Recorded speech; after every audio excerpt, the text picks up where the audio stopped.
Weathersphere, Explorers News Report. U.S. urges deal to end Gaza war amid Netanyahu's defiance. The United States has called for a swift resolution to the Gaza war, urging a final agreement between Israel and Hamas, following Israeli Prime Minister Benjamin Netanyahu's refusal to yield to growing pressure. U.S. State Department spokesman Matthew Miller announced Tuesday that Washington will work with Egypt and Qatar in the coming days to push for a deal to end the conflict. This comes after Netanyahu rejected concessions in ongoing indirect negotiations with Hamas, despite the recovery of 6 hostages found dead in Gaza by Israeli forces. It is time to finalize that deal, Miller emphasized. Meanwhile, the U.S. has charged 6 Hamas leaders with terrorism offenses related to the group's October 7th attack on Israel, which sparked the current war. The conflict has intensified in Gaza,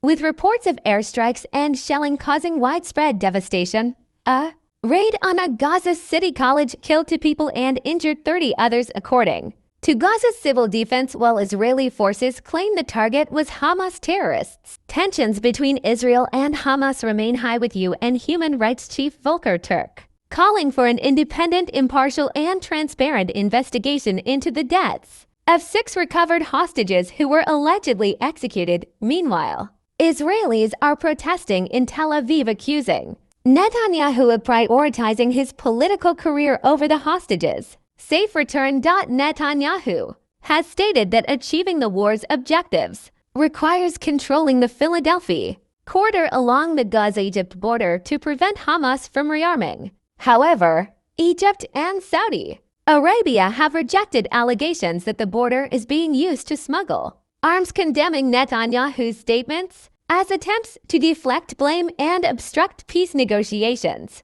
U.S. President Joe Biden, when asked if he believed Netanyahu was doing enough to secure a hostage deal, responded no. Hamas continues to demand a full Israeli withdrawal from Gaza, while Egyptian officials oppose an Israeli military presence on their border.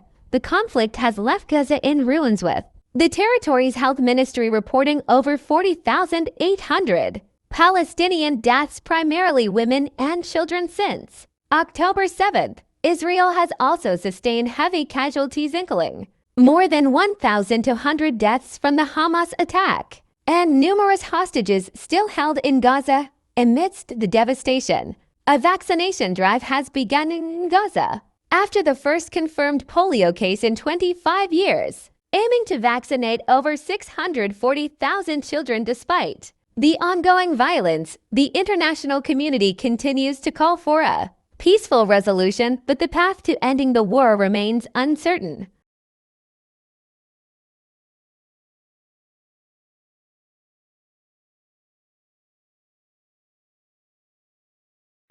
Prime Minister Benjamin Netanyahu's options are narrowing. Hamas's brutal murder of 6 hostages at the weekend tears at the social compact between the Israeli people and the state they expect to look after them, to prioritize them.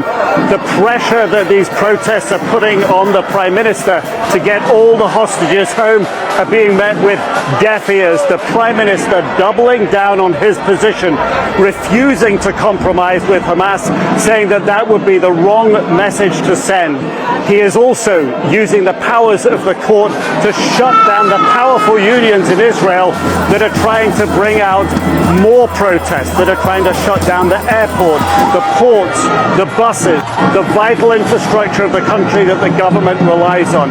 His options are narrowing, but he still has supporters in his cabinet, hard right-wing members that are still standing by him.